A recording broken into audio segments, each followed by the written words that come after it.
Bueno, me Bueno, quedé pensando en esto que tratamos muy a menudo, que es uno de los motivos de este programa, es leitmotiv incluso de la creación de Libertas, de nuestra asociación civil sin fines de lucro, la República, la República Democrática, la República Democrática y Estado de Derecho.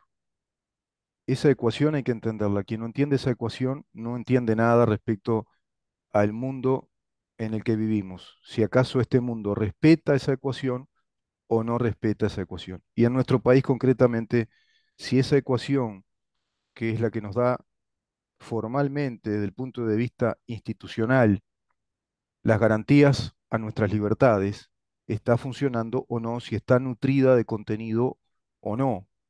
Como bien nos explicaba el profesor Flores Silva, una cosa es la formalidad, y eso es la base, son los principios desde los cuales partimos, la formalidad de principios de una república, igualdad ante la ley, separación de poderes, transparencia en la administración, las distintas funciones del Estado, principio de legalidad, del imperio de la ley, ¿no? Nos gobiernan las leyes en consonancia con la Constitución, el constitucionalismo como el principio rector, fuente de reconocimiento de ese orden legal. En definitiva, la República es un ordenamiento de la vida pública, es un sistema que ordena y administra ese orden.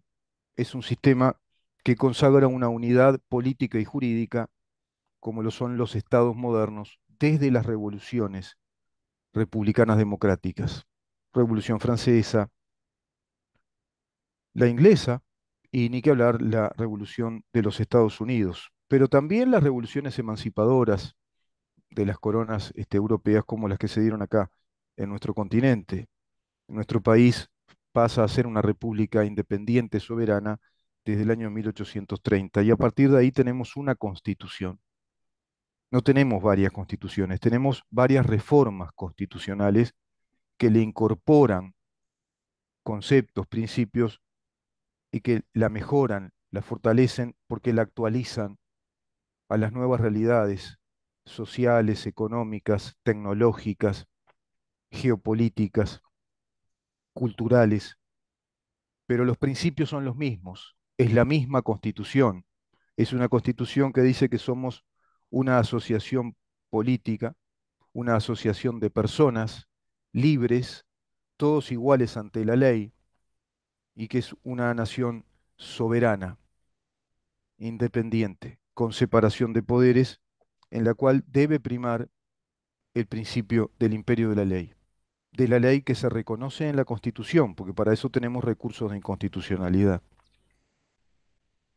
Y en ese tema, en ese territorio de los conceptos básicos de la República, tenemos que ver si funciona, si tiene sustancia. Bueno, en materia educativa, muy deteriorada, después de 15 años de gobierno de Frente Amplio, las cifras son escandalosamente alarmantes. 40% de los estudiantes completan ciclo secundario, pero el 40% de ese 40% es el que completa el círculo, digamos, el proceso de la formación secundaria en los sectores más vulnerables del territorio nacional. Por lo tanto, hay un Estado ausente, no hay república, no hay igualdad de oportunidades, que eso también es la república, ese administrar, ese cuidar el bien público, el bien que es común, que es incluso interés de todos, que ese bien esté sustentado, sea sustentable, sea cuidado, porque nos permite el fortalecimiento y la sustentabilidad de la vida republicana, que es una vida pacífica, organizada, civilizada, que está adaptada y está formada para cumplir con los reglamentos de conducta, con todas las reglas del juego. Elecciones libres, alternancia en el poder, separación de poderes, obedecer a las instituciones, el imperio de la ley, etcétera, etcétera. Pero para que todo eso pueda ocurrir, el Estado debe proponer buen sistema educativo, tiene que existir la educación, tiene que existir en todas partes, en todos los lugares del país, hacia, se tiene que derramar hacia todos los sectores sociales, hacia todas las clases sociales, dando las mismas oportunidades, porque es en definitiva el factor fundamental de la movilidad social y del crecimiento económico de un país, la educación. Con una población capacitada, tenés trabajadores con calidad para trabajar, tenés mano de obra cualificada, tenés una sociedad civilizada que va a inspirar certezas y va a estimular a la inversión de capitales. Y tenemos que entender que vivimos en un país que está organizado republicanamente y democráticamente, aceptando al capitalismo, a las reglas de la economía de los capitales, propiedad privada, emprendimientos individuales o colectivos privados que generan fuentes de trabajo y esas fuentes de trabajo deben ser sustentables, genuinas, es decir, enraizadas en la producción de riquezas, en la producción de bienes. La historia indica que desde que nació el capitalismo, la distribución de las riquezas creció notoriamente como nunca se dio en la historia. 1700 años de una estabilidad, de un promedio de concentración de riquezas y de pobreza de un 92%, nos decía el profesor Flores Silva. Efectivamente es así, la historia indica eso. 1700 y si vas hacia atrás más, el 92% de la población vivía sumergida en la miseria.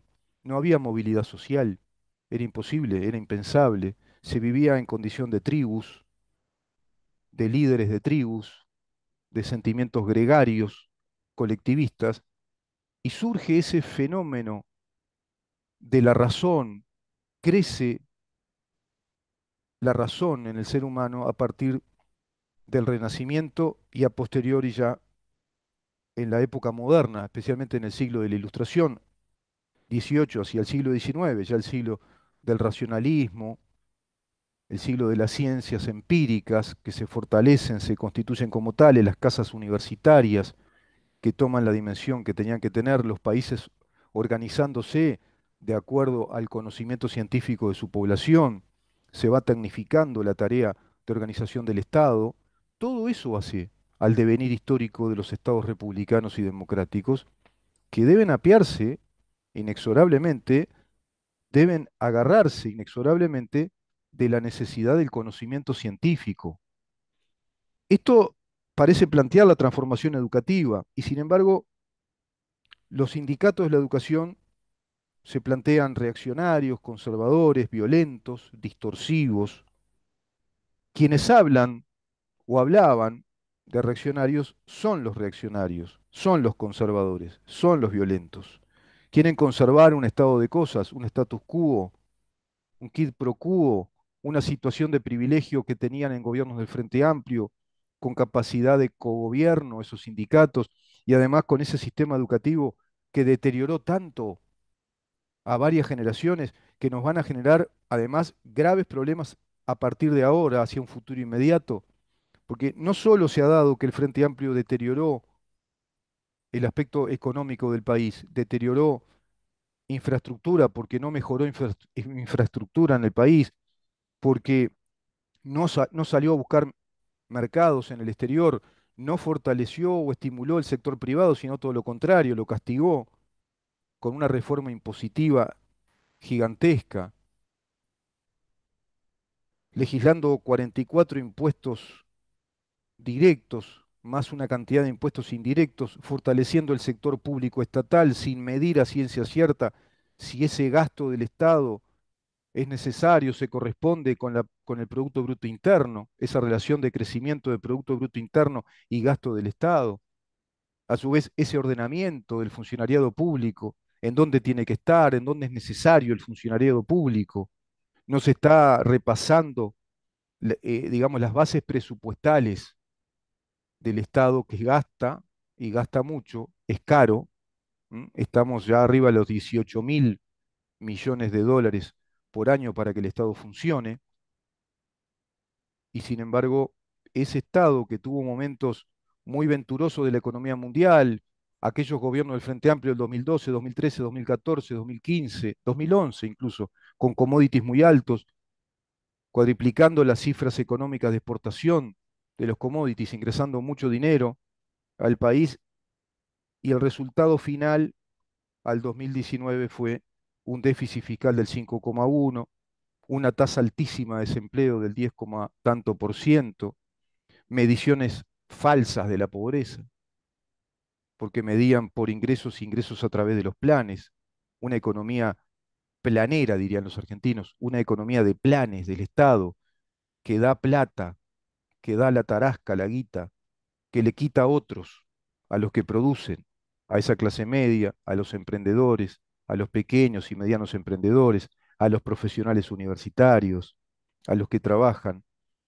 Los que producen tienen que pagar todos los impuestos y a su vez se les saca gran parte de lo que producen para trasladarlo a esos planes de subsidio que eternizaron en una enorme cantidad de uruguayos que no lograron introducir al mercado de trabajo porque no han formado generaciones desde el sistema educativo. Esta gente que no tiene nada que decirnos, que se tendría que callar la boca, es la que genera estos conflictos, paros, paros con ocupaciones, una semana entera de ocupaciones y paros en los liceos, en la universidad, en la UTU. Estaba mirando por acá cantidad de sindicatos, ¿no? El SIDFE, SINFE le llamaría yo, SIDFE, Sindicato de Formación Docente, bueno, que dice que se retiran de estos, digamos, talleres o cursos para explicar cómo viene la transformación educativa para los docentes que forman docentes.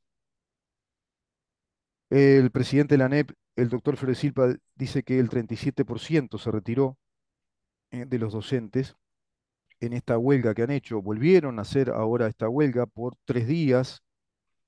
Y estaba leyendo acá en una página Facebook oficial de ADES. Se ve acá, por ejemplo, ADES vota sí, el voto rosado. Fíjense el perfil del sindicato, ¿no? En el día de ayer, dice este comunicado en Facebook de ADES, la prensa anunció que 30 inspectores de educación primaria decidieron abandonar las tutorías a las direcciones escolares. Según anuncian, argumentan, entre otras cosas, la absoluta falta de información sobre currículas, procedimientos de evaluación, etcétera, lo que hace imposible tutoriar nada. La respuesta inmediata del benemérito principal temporario de la ANEP, temporario, ¿no? Ya ponen en carácter de que esto se va, que este gobierno se va, fue la amenaza de sanciones y su principal argumento es que estarían faltando a sus funciones. Sí, efectivamente, están faltando a sus funciones y claro que son pasibles de sanciones. Hay una transformación educativa, la educación está en pleno funcionamiento, estamos en pleno año lectivo, esta transformación educativa proviene de una propuesta electoral legítimamente votada por la mayoría del pueblo uruguayo, se ratificó en un referéndum esta transformación educativa, por lo tanto, esta transformación es absolutamente legítima y es absolutamente constitucional. Inclusive se retoma el principio republicano democrático de que la educación debe ser dispuesta, establecida desde las autoridades del gobierno, del Estado, y no se debe compartir la tarea educadora del Estado, los planes de estudio, los contenidos, la currícula y también los aspectos logísticos, administrativos, no se los debe compartir con sindicatos de la educación. Los sindicatos de la educación están, como todo sindicato, para realizar el derecho que tienen de huelga, un derecho potestativo, diría Juni, un derecho que se consagra por el hecho de que exista el sindicato. El sindicato existe para organizar a un conjunto de personas que puedan ejercer el derecho de huelga. Para eso es el sindicato, no para cogobernar, para integrar gobiernos educativos, para incidir a modo de gobierno en planes de estudio, porque el sindicato no tiene esa potestad, no tiene esa naturaleza institucional, pero esta gente no lo entiende. Sin embargo, llegan a decir en este comunicado, mientras en el Ministerio de Salud Pública hay médicos que pueden ampararse en objeciones de conciencia para no participar de abortos, en la ANEP, las objeciones de conciencia a procedimientos, formas y contenidos de una nueva aberración reformista resultan punibles según Silva. ¿Qué tendrá que ver? ¿Qué tendrá que ver una cosa con la otra? En la ANEP las objeciones de conciencia dicen a procedimientos, formas y contenidos de una nueva aberración reformista. Sí, son pasibles de penalizarse. Claro que las objeciones a procedimientos legítimos, que son competencia exclusiva del gobierno de la educación, que además es obligación del gobierno de la educación llevar adelante esos procedimientos, esas formas y esos contenidos, de acuerdo a lo que instruye la transformación educativa, de acuerdo a la nueva ley, es evidente que si no se respeta eso como funcionarios públicos, no como sindicalistas, hagan la huelga que quieran, los ampara el artículo 57 de la Constitución, como sindicalistas hagan las huelgas que quieran, pero como funcionarios públicos, a ver si separamos los tantos, como funcionarios públicos deben responder a las premisas de trabajo y a los estatutos del funcionario público, más todos los estatutos de la enseñanza pública estatal que los determina la autoridad. No pueden hacer lo que quieren. ¿Y qué tiene que ver, por otra parte, que haya objeción de conciencia de parte de médicos para no aplicar el aborto? El aborto, esa sí aberrante ley de la interrupción voluntaria del embarazo por la sola voluntad de por la voluntad de la mujer, que es ese eufemismo que en verdad está diciendo aborto, el aborto, se legalizó el aborto por la sola voluntad de la mujer en nuestro país. El aborto, es decir, el asesinato se legalizó matar, se legalizó asesinar por la sola voluntad de la mujer a ese niño o esa niña que ya fue concebido. En nuestro derecho el principio de la concepción indica que ya está la vida humana, ya es vida. Es lo mismo que decir, vos no cuidás el árbol, la vida del árbol cuando el árbol creció. Vos lo cuidás desde que plantaste la semillita. Lo mismo respecto a plantas, flores, arbustos, hasta los alimentos que comemos. Cuidás la vida de los animales también desde que son concebidos, desde que plantás la semilla y se concibió ya esa vida que se va a desarrollar a través de un proceso natural, biológico de desarrollo, y luego va a nacer. Si es un animal, si son vegetales, van a emerger, van a crecer. Por lo tanto, ese feto es vida humana.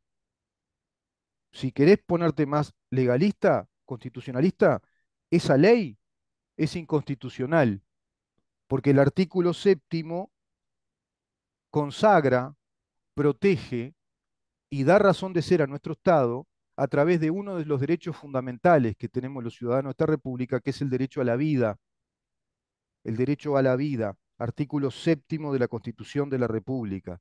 Y tenemos una ley que legitima matar, legitima el aborto. Por eso hay objeción de conciencia de parte de determinados médicos que dicen, no, yo respeto el artículo séptimo de la Constitución, respeto la vida, me eduqué para proteger la vida, para mejorar las condiciones de vida, para cuidar la vida, no para matar. Siquiera hablemos de objeciones de conciencia por cuestiones doctrinarias, religiosas, que también las hay, ideológicas, filosóficas, sentido común y hasta por conciencia médica. ¿Qué tendrá que ver con no respetar las funciones naturales de la autoridad pública estatal, que es la que gobierna la educación y que está planteando esta transformación a través de talleres, informando, haciendo participar a todos sus consultores naturales, que son los distintos sindicatos de la educación, que participan, pero no quieren participar y hacen movilizaciones? Movilizaciones por doquier, distorsionando la actividad educativa del país. Bueno, estas actitudes evidentemente son antirrepublicanas. No tienen nada que ver con la vida en república. Para nada tienen que ver. 37% de los docentes adhieren. ¿Y qué pasa con el resto? ¿Y qué pasa con los papás? ¿Qué pasa con papá y mamá que hacen todo el esfuerzo de llevar a los chiquilines a la escuela, que salen a trabajar todos los días para que vayan a la escuela, para que vayan al liceo o a la UTU? ¿Qué pasa con todos los ciudadanos que pagamos el impuesto a la escuela, se nos ríen en la cara, paran a cada rato, manijean y fogonean a un montón de gurizada que las convencen de que es natural formar sindicatos estudiantiles en el liceo y en la UTU, cuando el sindicato obedece a una relación de subordinación a través del pago de un salario, porque es el derecho que tienen los trabajadores de organizarse en sindicatos para llevar a cabo ese derecho potestativo de la huelga, nada más que eso. Pero como se desnaturalizó el sindicalismo en el Uruguay, como pasó a ser algo así como un cogobierno, hay sindicatos por doquier en la educación, está CEU, busqué porque está lleno de siglas, Coordinadora de Sindicatos de la Enseñanza. Entonces vos tenés la FEU, ADES, SIDFE, etcétera, etcétera, AFUTU, está la FEU, FENAPES, y tenés la Coordinadora de Sindicatos de la Enseñanza.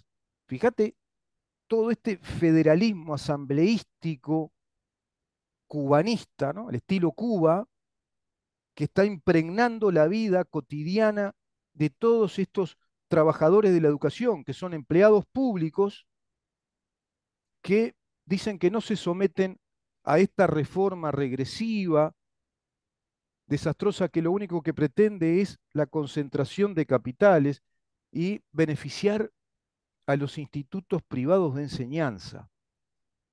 Bueno, estamos realmente ante un gran disparate en cuanto a sociedad, cómo está funcionando nuestra sociedad, el clima social, el humor social que están creando.